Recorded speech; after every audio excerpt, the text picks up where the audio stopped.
Hello guys, myself Pooja. Wish you all a very warm afternoon. Today we are all here to discuss about balancing our private concerns with the social responsibilities that we need to take care of. As people, we all have our private problems with the health, work, career, and family issues, and many other problems. And we also have some limitations and restrictions that we need to take care of, and which also bind us to the society we're living in, which is mostly republic and democratic. So we have to follow some rules and regulations, right? But is it always possible? I mean, like the problems are not always in our hands. Maybe the prevention is not always in our within our reach, and maybe it is not within our hands. So is it really possible for us to balance the private matters and along the societal responsibilities that we need to look after? I want you all to share your honest views regarding this topic. It's my friend, you're right. But this plays a crucial role in us. We have to implement some rights, and everything has to be done so that the people cannot be share their information to others. They have to be right to privacy, so that the information get be in such a way that in a secured way, so that many of the informations or any other something has to be done should be in a secured way. What do you think about this, Vivek? And also I think that data protection laws empower individually control their or their own personal information, and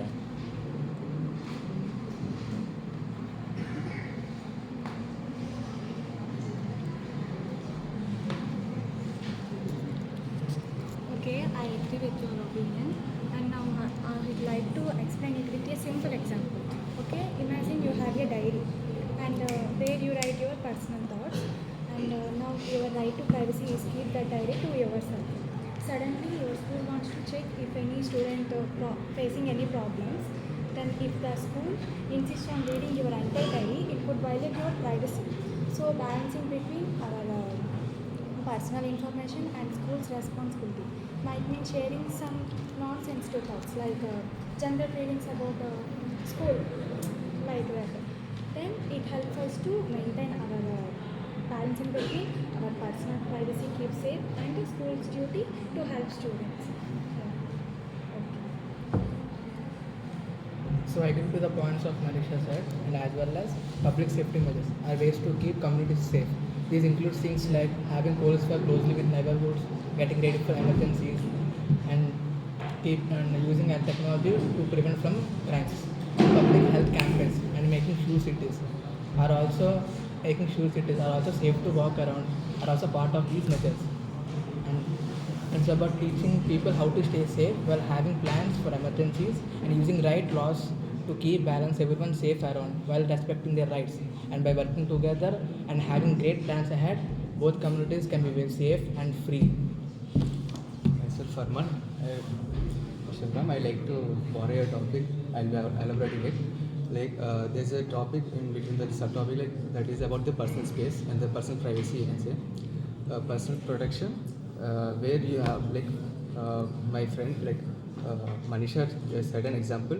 You can take that as an example. Everyone in personal, they need a personal space where you need you can just express your things which you cannot express to anyone, and even where we actually use social media there, and social media also where only we with whom we actually trust, and whom we actually want to share everything we share, and it's actually you have to keep it everything in a protective way, so that the information which is between us should not go under further thing.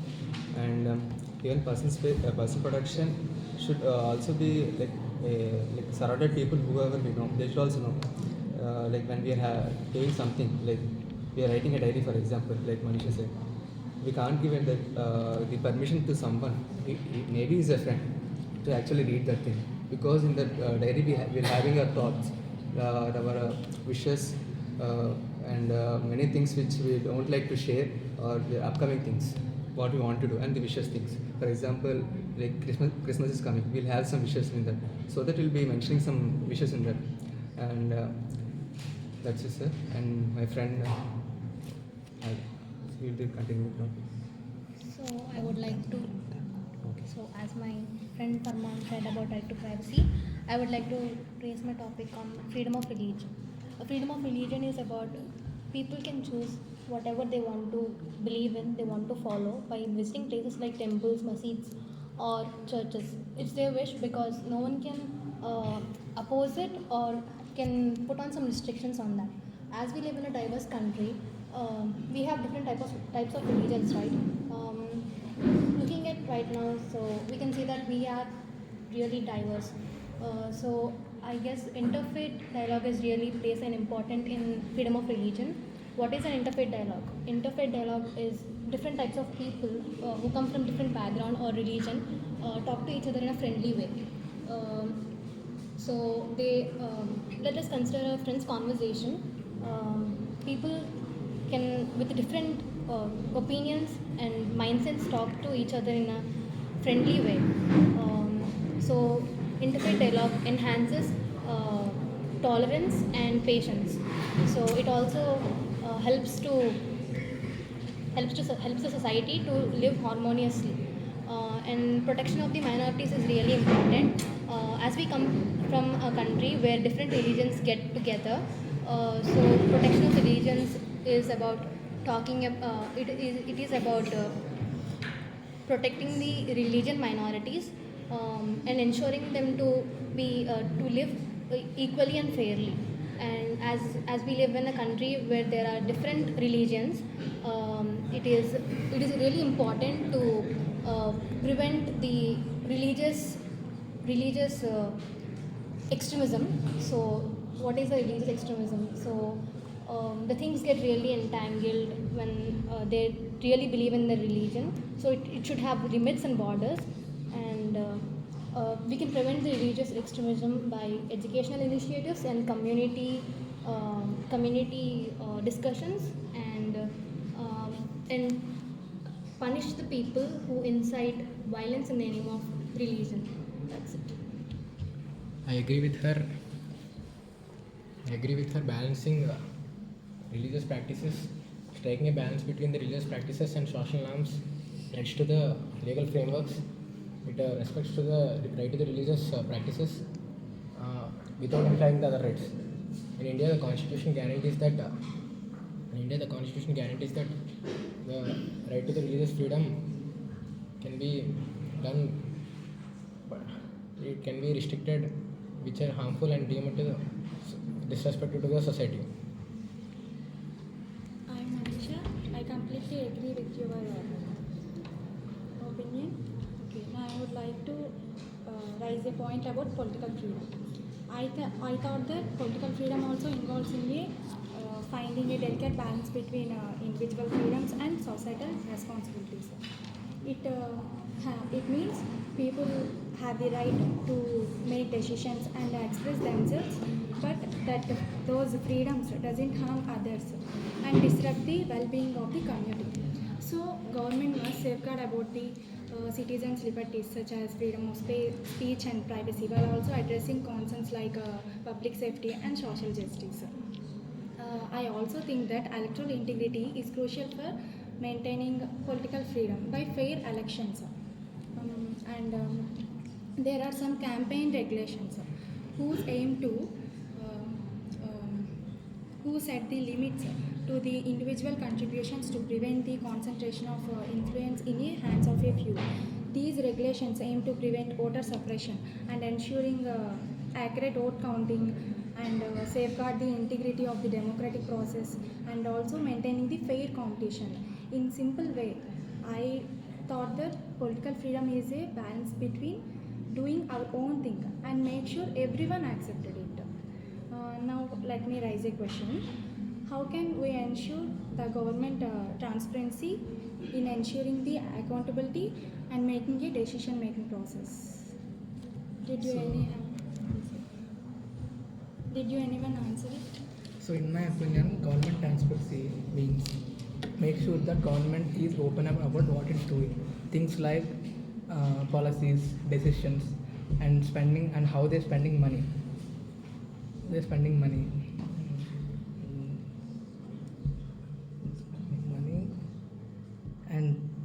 These are the ways to achieve this type of transparent economy and strengthen economy, like Okay, Shivaram, I would like to continue the topic. let's go. Continue the topic. So, like my friend said, political freedom is important in our society, and where the specific community people, they can decide who can actually select as a representative, so that the problems which they're facing in the locality or in their surroundings, that can be solved, and even they can bring some ideas for development in the society, and even vote is very important to each and everyone in this country. As a citizen, it is a must right. And here, upcoming next year, we'll be having a voting. Here, I would like to share on my view about selecting a representative who will actually will be as a representative, like a MLA or a chief minister for the next 5 years. So, selecting him is actually there's so many representatives for separate localities, and there are many leaders. I will not say I'm not discriminating any leader here, but selecting a leader is something which you can actually freely convey the message to him, so that he'll be solving the problem in a correct time and even in a free manner. And he'll be having, first thing, he have to gain the trust among the people here. As a leader, he have to gain the trust, and he have to give surety that he will be doing the things after he's been elected as respective MLA or MP or someone of this respective area. And voting is a vote which can actually change. Each vote can be most valuable vote, and that's it. In a society characterized by political freedom, citizens enjoy the fundamental rights to express their opinions openly, actively participate in the democratics such as elections and exclusive society. I agree with him, and also economic freedom is very important key role. It has consist of four important characteristics: fair business practices, wealth inequality migration, consumer protection measures, and environmental cooperative responsibilities. Fair business practices. Ensuring fair business practices involves in creating a regulatory environment that protects, syndicate, encourage competition, and protects consumers from exploitation, wealth inequality migration. Enforcing wealth inequality migration requires policies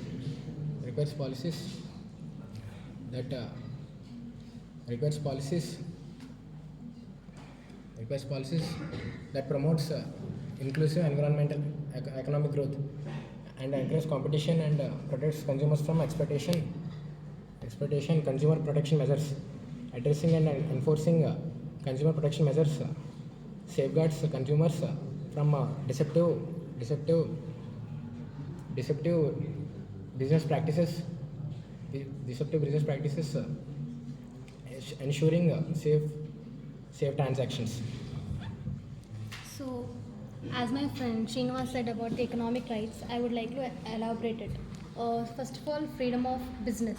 Any individual can start up their own business and compete in the market without any interference of the government. And secondly, freedom of property. Any individual can own the property and use the property as they see as profitable, and without any fear of the government confiscation. And freedom of trade. Any individual can trade in goods or services outside the borders of the country without any government restrictions or limitations. And freedom of contract. Any individual or businesses can contract within themselves without an interference of the government or without any taxes or tariffs on them. That's it. So it is agreeable that freedom of economic is really an important factor, And but in economic status, people are getting suppressed to, like the speech rights, they are getting suppressed in the people, and I would like to raise a point about it. So I would like people to have more specific freedom of speech, so that they can express their boundaries, and they can spread in their boundaries, so that they can talk freely about their problems and concerns, and they can stand up for themselves, and they can also speak for themselves. And also, maybe if they have any trouble facing anything, I would like, we're all humans, so we have some problem. If we won't tell it to other people, they probably mostly they won't know. So I would like to say that freedom of speech is really, really very important, and if we want to convey something to people, they should surely know about it. And how will they know it? If we say it out, they will know it. So freedom of speech is really, really very important. So I would like to raise a point about this, but not just in this case, but in a society where we're living, hatred is spread more widely, and most than the good things, bad things are spread even more faster and even more rapidly. So I would say there has to be some restrictions, and when it comes to hate speech, it should be controlled. So I would like to raise this point within you all. So as you said, it is exactly right. So this can be controlled, or this can be shown in such a way that by creating us, and as we are educated, so we should be private ourselves and make a secure passport to it. So by this time, for example, think for a while, if someone wants to be think for a while, if someone wants to be they don't want to send their information to others. If it is not secured, it may pass to others, but it happens in day-to-day life. So it has to be done in such a way that in a secured way. I want to say about the freedom of education, fair business practices, and ensuring fair business practices involves in creating a regulated environment that protects syndicate,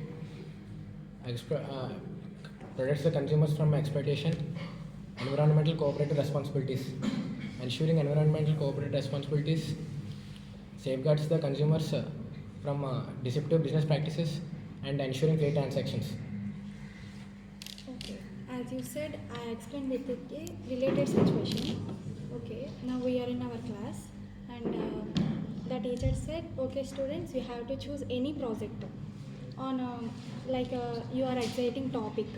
That's like having a freedom on what you are interested in, maybe on the topic of dinosaurs, or space or art, anything else.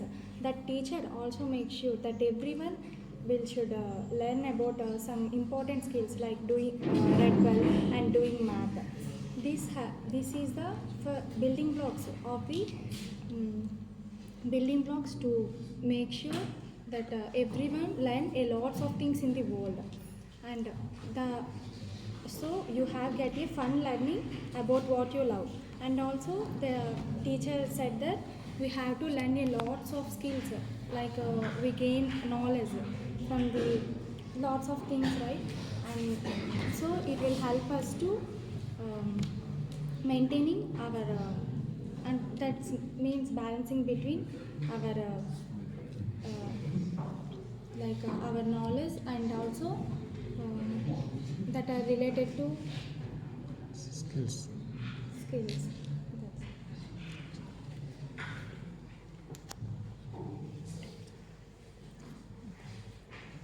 Healthcare choices classified as three types: vaccination, mandates, reproductive rights, and balancing health care and individual autonomy. Vaccination mandates, balancing individual choice.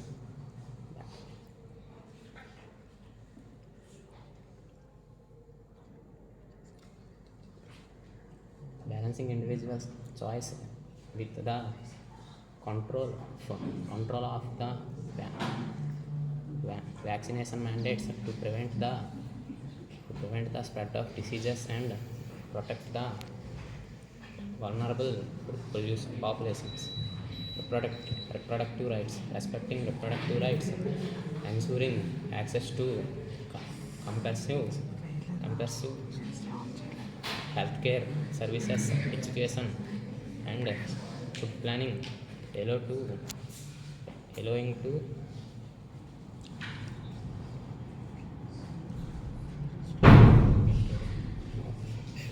balancing balancing healthcare and autonomy individual autonomy, striking a balance between balancing public healthcare imperatives and individual autonomy. Okay, I'll continue this topic. Healthcare choices. Healthcare collaborating it. So healthcare choices, there are many things. Like first of all, the health schemes, main, and next thing is making it awareness to each and everyone. Like for the people who are not aware about the healthcare schemes, each and like volunteers who are there, they have to make them aware about it and give them an good like the good hospitality for them and give them the good medicines and the government is also helping them and making awareness to each and everyone, whoever the old age people, mainly old age people and the below poverty line people, the scheme is available for them and it's actually drastically it's helping them more and many of them are not getting ill ill in normal common times and they're getting a good solution for it and actually without this scheme they have to actually spend much more money on the private hospitals or the clinics which actually charge so much that they can't actually afford it and it may actually raise a problem in this and the government actually noticed this thing and they brought this health schemes to them. So what you said is right, but I find a little bit odd about the government schemes thing. Let me give you an example. Mostly in the properties and hospitalizations, there are no enough beds and no properties available for a lot of patients, and most of them are getting sick because of the lack in hygiene and stuff. So is it really happening in a proper way? I really doubt that. So, and as you said, I really get what you say, and coming to this, many people are dying because of lack in care and lack in customizing in hospitalizations and healthcare schemes. So we are a lot behind in schedule when it comes to the healthcare localities. In some cases, there are people who are not getting enough blood donations. Think of it, there's a cancer patient or a dialysis patient and they are not getting the blood supply which it is needed there. So it is really not, it is really bad at happening like this. When it is happening this way, then the patient might get expired, and there are a lot of other patients there, not just one person, but there are a lot of patients who are in need for that specific kind of care. So I want to raise a point about this, and not just in blood donation schemes or something. It all, healthcare also comes under hygiene and environmental cases. So how much of the hygienity are we around? So people around are not hygiene at all. People throw wrappers here, there, and everywhere. So it keeps the people are acting like trash and are throwing trash everywhere around us. So I think it's a major problem when it comes to hygiene. So I think maybe there are more schemes that need to be implemented when it comes to healthcare issues around in our society. What would you guys like to share about? So as Pooja said, access to formal healthcare is very crucial for well-being of individuals and communities, and it also involves in addressing the costs of and improving insurance coverages and ensuring that everyone who are not getting free medical services without any financial hardship. So all this come in this topic. Take this topic, I'll get to raise another topic, that is sustainable environment. Here, the main thing is we come under is biodiversity. Biodiversity, where actually you can see like preservation of biodiversity. There many national parks are there where the government has initiated so that the biodiversity in the forest which are there they not get disturbed. And another thing is renewable resources. Renewable resources is very crucial nowadays because the non-renewable resources are getting degraded, and there is no extra sources or the optional sources for using it. So renewable sources will be playing an important crucial role in nowadays, because the as I mentioned, the non-renewable sources are getting depleted, and we need an optional sources. For example, you can say electricity. Electricity that we taking as renewable source, that is like water, like dams, and through nuclear. Another thing is like diesels, like fuels. Fuels are diesels and petrols and etc. But you can see that the fuels which are actually also getting depleted. So there's another thing, that's EV, electronic vehicles, where it's getting charged up with electricity. As electricity is renewable sources, so there is no problem for getting it will be a lifetime thing. But actually still it's in progress, because there are many problems facing by everyone in the nowadays. Many EV is actually running from past 2 years, and nowadays it's getting like overheated, or getting like what we say, the charging points, like petrol bunks, the charging points, right? It's not working properly, and many things that problems that everyone is facing, and it's even somewhat costly for buying it. I know, like after maintenance is okay, but buying is costly, and after maintenance, when we don't get the correct maintenance facilities, then it will be very hard for us to like travel a small distance also. And actually CVs are being used mainly by students and the old age people, because lightweight and it's eco-friendly. And that's it. So yeah, as To ask you an example. as Farman concluded the environmental sustainability, I would like to share us some of the waste reduction strategies on day-to-day life basis. I would like you all guys to replace plastic bottles or cups with reusable bottles. As you know how harmful the plastic can be, or the paper cups are cannot be regenerated, like you know reusable. So it is important to have a reusable bottle on with you, carry with you every day, and cut the usage of the magazines and newspapers. As we live in a digital era, we can get the news through phones and social media, etc. So it is really important to cut the usage of the paper and compose the waste. Most of the trash, 25% of the trash consists of the waste, like eggshells, peels, or rotten fruits, which can be used to compostable in our backyards for an organic farming. And buy from the local farmers and buy in bulk. Like buying from local farmers helps us in many ways. Like it is useful for us too, and for the society in many indirect ways. So I would recommend you all to buy from the local farmers, which can be eco-friendly and which is useful for the society too. That's it. Not only that, but also uh, we are facing the many problems in our environment by causing of pollutants, so that we have to be in such a way that by not means not polluting our environment.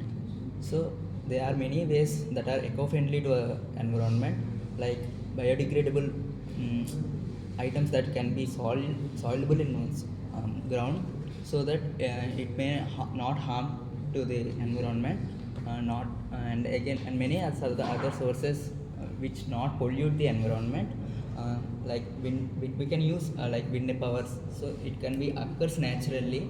So and many other things are there which pollutes that. We should be aware of this, and we should be eco-friendly with the environment. Let us come to the conclusion. I want to conclude about the economic freedom. It consists of the fair business practices, consumer protection measures, and environmental cooperative responsibilities.